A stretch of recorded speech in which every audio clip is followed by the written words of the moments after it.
مفتی صاحب سے سوال یہ ہے کہ سنا ہے کہ اندھیرے میں نماز نہیں ہوتی۔ اندھیرے میں نماز ہو جاتی ہے، اور البتہ اگر ایسا اندھیرا ہے کہ جس سے وحشت آتی ہو، جس سے آدمی کو خود ہی خوف لاحق ہوتا ہو، تو پھر اس کو مکروہ فرمایا۔ لیکن اگر کسی کو اندھیرے میں ہی بالکل بہت اطمینان اور خشوع خضوع والی کیفیت پیدا ہوتی تو اس کے لیے مستحب اور بہتر یہی، اس کے لیے کوئی لائٹ چلانا یا اجالا ہونا یہ ضروری نہیں ہے۔ بہت سے لوگ سمجھتے کہ اجالا نہیں ہوگا یعنی لائٹ بند ہوگی تو نماز ہوتی ہی نہیں، ایسا نہیں۔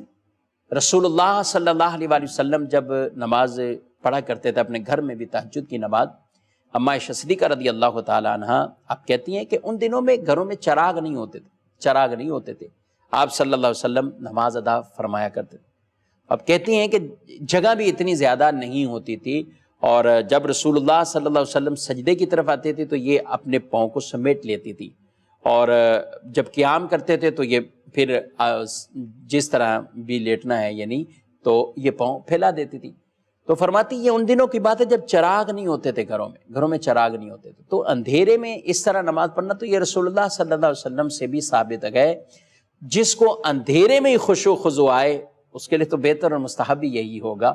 ایک دوسرا مسئلہ ہے، جیسے کہتے ہیں کہ آنکھ بند کر کے نماز پڑھنا، یہ فرمایا کہ یہ مکروہ ہے، لیکن اگر کسی شخص کو خشوع خضوع آتا ہی آنکھیں بند کر کے ہو، اس کو سکون بالکل آتا ہے اور بہت توجہ سے نماز پڑھ لیتا ہے، تو اس کے لیے بہتر یہی ہے کہ آنکھیں بند کر کے نماز پڑھے، آنکھیں بند کر کے وہ نماز پڑھے۔ لہذا اندھیرے والی کیفیت میں یہ سمجھنا کہ نماز ہوتی نہیں ہے یہ بالکل غلط ہے۔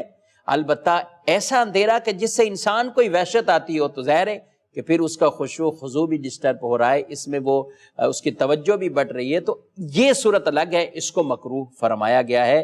لیکن عام اندھیرے کے اندر نماز پڑھنے کی بہرحال ممانعت نہیں ہے۔ ممانعت اسی کے لیے ہے جس کو اندھیرے کے اندر وحشت اور ڈر محسوس ہوتا ہے۔